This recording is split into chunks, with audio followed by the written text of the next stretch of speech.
Welcome back to Coaster Central, where we're here for the first time in quite a long time to give another ride review. I think the last one we did for this would have been Toxicator, I think, just after that opened last year. But we're back. There's obviously a close season still, so we thought we'd do another one. And we're doing our first review on a non-UK coaster or ride, which is... I don't know because you deleted the story before I can look at it. I already just said it, mate. Did you? Yep. Wasn't this thing? Any guesses? Voltron. Yeah, well done. Yes. So you could have just said that.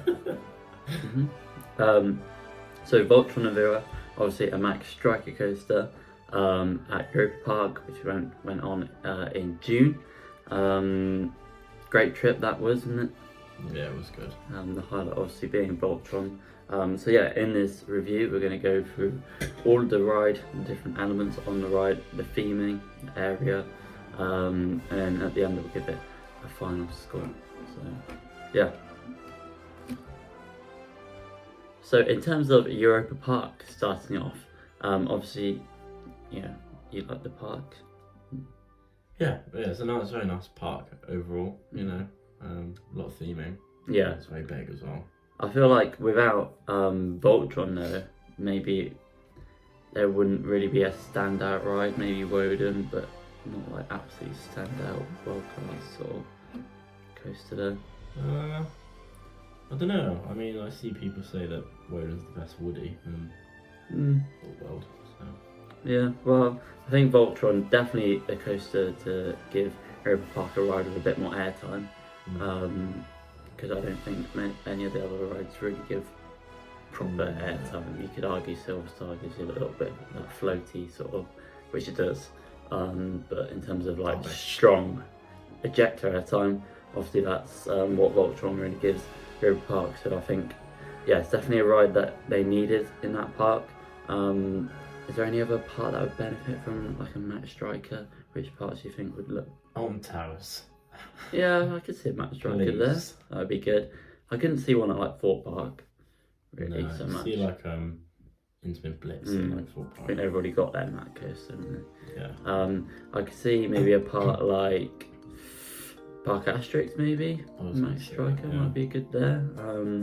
Can't see one at Fantasyland so much. No. But yeah, they fit Europa Park really well. This Max Striker. So yeah, we'll get into the area and the theming on the ride. So the area is themed to Croatia. Obviously, all the areas, different countries, which I mean, it's kind of weird. I think my favourite country, is an overall area, maybe Iceland.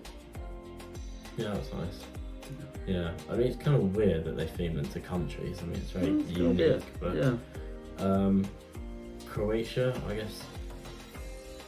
Big Nick was from Croatia, I guess. I think it was Serbia actually, I saw in the video, but Why is it Croatia theme there? yeah, I mean, in terms of the area, it's very nice. Like, This floor's very bright, yeah, very slippery. all the buildings are very nicely sort of nicely done, and it's not obviously when you get into the queue line, it's more directly themed to electricity. Yeah, you can walk around the ride. Yeah, it is good for that. Some towers. Yeah. Get up on. Obviously got the Tesla coils as well. One by the start of the ride and one which you can't see really from the area, but down by the turntable for the ride. So yeah, it's not really directly themed to like what the actual theme of Voltron is. It's just more this creation area, which I believe they might be extending. I'm not sure what with in the future, so that would be good to see. But when you enter the queue line, you've got the tunnel first with the test seat, and then you go into a big outdoor queue line. This queue line is filled with a lot of counterpens. Yeah, it's very long, and you got some like, it's not an awful lot of theming outside. You got these like water things. That's quite cool. Yeah, they like shoot water like in a circle when you walk through it. Yeah, I thought it was roasting on the day, and I thought it would be nice to get in there. Well, very powerful. The water dripping down, but it was boiling. Yeah, it was actually. It was horrible. It smells very nice too. Chlorine. Yeah. Part of that queue also goes underneath the brake run, which it's quite like dark around that bit, but we only went in that bit like once. You get a nice view of the start of the ride and the end of the ride too, but the main part of the queue is when you enter inside. Cut the clip. So obviously you enter into, it's almost like Nikola Tesla's office to start with, and like that little bit before you go into maths on the board. Yeah, there's maths and there's like a confusing ohm symbol. And then you go into the main room, which of course has got the Tesla claws over the top of you. Through this I'll try and put in pictures and videos from when we were there and make a POV filmed by Europa Park. You've got that. Off to your left you've got like where the bounce track is with the shutters. You're staring again. You're staring again. Yes. Off to your right you've got like a face screen. So like indoor key is very good, isn't it? Yeah, it's very nice. You got like things on either side of the wall on your left and right as well. It's like weird. I don't really know why. Like a thing plugging in, isn't there? Yeah, and then there's this thing on the right where the train like. It's like it's coming back into the station. Yeah. And then you got some shutters on the left side when it goes in. This is obviously the bouncy bit, which I don't know what it's called. You shut the gates and then you can't see it. Second time hearing that, because you were zoned out the first time I said it. Did you already say that? Yeah. And also like where the station is, you got like this paneling, like glass, which you can't see through, but it like shows people's shadows. Yeah. Which is a quite cool effect. Then you make your way up into the station. The station's well themed, isn't it? Like anything stand out in there. Obviously, it's like continually moving. The station, which obviously means the operations on the right. I think there's like 8 trains at once. So yeah, the queue hardly. Well, it does stop, but when you do get let through, it's like a massive amount of people. Yeah. They give you little cards.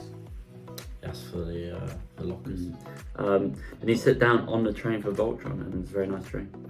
Cross your arms. Restraints don't touch restraints. Come down by themselves. Yeah. And they push this like button on the side, and it locks them in, and then off you go. Yeah, the seats for them are really nice, like really nicely detailed, nice and comfy. The restraints are nice as well, so just a lap bar. And if you're careful, you can like make a little bit of a gap between you and the restraint, which is always good. And then you sit on the ride, and then you get going. So once you're on, it's a very long. Not even long, it just goes very slow until you get to the bounce, and then you sit there for a little bit, and then there's just like it worked like twice for us, isn't it? And then obviously there's a shutter down in front of you, which is where the next element is, and there's lots of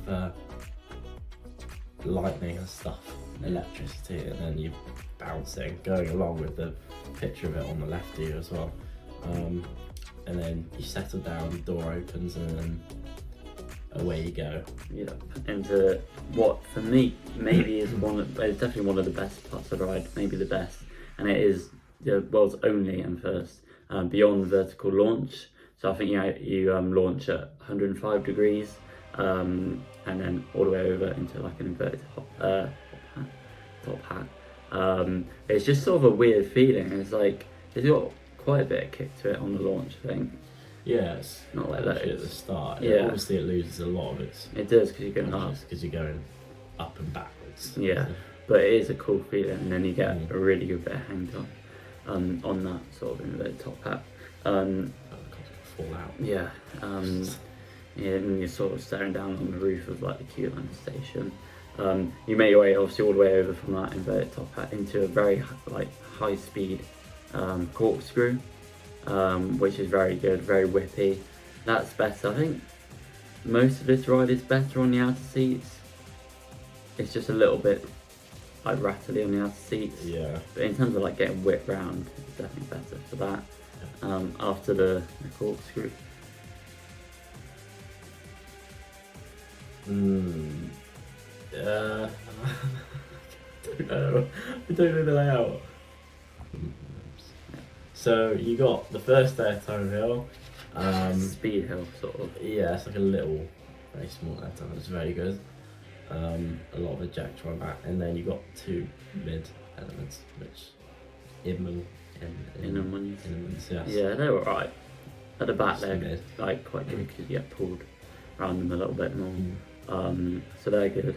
And then you get launch, booster launch, so that's your second launch you ride into probably one of the standout rides of the ride. Yeah, into the store, Mm. which doesn't look like you're up there for very long when you're watching it, but it just feels like you're up there for like 10 seconds. You really get that feeling of like dangling out your seat as well. It was very slow with that. Yeah, it's really good. Yeah. And then, I mean, it's a great, after this booster launch, there's two great elements: stall, and then the strongest piece of airtime on the ride.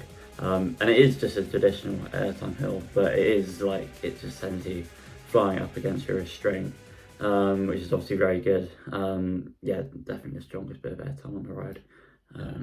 And then you make your way into sort of like a bit of a twist into a dive loop, which is, it's alright. I think it maybe loses a tiny bit of speed there, but not too bad, as you sort of just make your way into the turntable. In terms of the turntable, I mean, It's pretty cool. yeah, sort of guess which way you're gonna go, like that way or this way. So yeah, then you do that, and then probably the best launch on the ride after that. Yeah, it's very good. Obviously, you get launched backwards first into a tiny spike, but when you come back over the launch, it's insane. There's so much force in it. Yeah, boosted it all the way through. I think the spike could probably be a bit better, but Yeah. it's right at the back. But yeah, like you said, you get boosted through the launch again, up into the top hat, which is just like a standard sort of top hat, I think. Yeah, just creeps over. Yeah, on the front you get a tiny pop of airtime. Hold on. And then after that, what are you into after that? Use airtime? Yeah, because you top hat. And then you're like down, sort of like a big airtime hill. So you go onto the roof. Yeah. Onto the roof of the thing, and then it's a big airtime hill, down, and then into another very good part of the ride. it's the wave. Yeah. turn, I believe, yeah. The wave turns insane. A Yeah. lot of airtime. It doesn't look like you're gonna get a lot, but it's Like insane. It's not as much as like the other airtime moment we're talking about after the stall, but it's more unique because it's just not the standard. Like you're obviously twisting obviously all left and you're on the ride. Which yeah, it's very good. It's definitely a standout moment of the ride. That is. And then you make way into a double up, which of course is basically two airtime hills. That's good, especially on the front because you get airtime on both parts. There we go. No, I wasn't. I was looking at that box. And then on the double up on the front, you get airtime at both points of the double up. On the back, you get it more just on the front, which is good. Again, strong airtime, like probably stronger than any moment in the UK. Yeah. And then after that, you're into Downward helix. yeah, like there's a corkscrew. Jesus, it's very intense. Yeah, But it's a bit uncomfortable. yeah. The Have most your arms intense. up, and then you see that coming, and they're straight down. Yeah, it You reminds have your me arms up there. similar to a part on Hyperion, which obviously we did not too long ago. Yeah. I still say I don't know, they're both very intense actually. Yeah. Similar. See Voltron probably still. It lasted a bit longer, I think, Voltron. Yeah. Because literally from that mid-course brake run, it is all very intense. You do like a bit of an overbank. Very squeezed together, isn't it? Yeah, and then into a corkscrew, which it takes at a good speed. And then one final airtime hill, which is, I'd say it's maybe one of the weaker airtime points of the ride, but you know, you're right at the end. And then you come into the brake run, and you've had your ride on Voltron, which, yeah, I mean, I've got the camera and we'll speak about it in general. I mean, in terms of like a coaster, you can't ask for much more. No, it's unreal. Yeah, it does everything you want from a coaster. It's got the hang time, air time. It's very intense. If you had to pick your favourite row, we both agree on Row one. the front. Yeah. Yeah. And in terms of my favourite part of the ride, probably go to Beyond Vertical Launch for me. Yeah, I'd say either the Beyond Vertical Launch, but including that Yeah. little stall at the top, Yeah. or the actual stall, or the second airtime. Those Yeah. are definitely the main three. Yeah, those are the three. Wave turn is close sort of Yeah, in there wait as well. till- There's a lot of standouts. Yeah, it's a lot of standout elements. There are also some elements which maybe could hit a bit better, like the inner ones. And for me, it isn't quite my number one coaster because slightly of that reason, I think it would benefit massively from onboard soundtrack. Yeah. That might well take it to number one if it had that. And I also feel like Ride to Happiness, which is my number one, is a little bit more re-rideable than Voltron. But overall, it's a very, very impressive ride. Matt Rides have come up with a very good layout, and I'm excited to see whenever they do their next Striker coaster, to see what that's like. But for the final score of Voltron, bear in mind what coasters are out there in the world that hopefully we'll do at some point. I'm going to give it an 8 out of 10. Oh, I was going to go 9. Yeah? Yeah, 9.5. 9? I was pushing. There you go. So, yeah, let us know what you think of Voltron if you've experienced it. Yeah, just drop it down in the comments. But yeah, hopefully you enjoyed this video, and we'll see you all in the next one. Goodbye.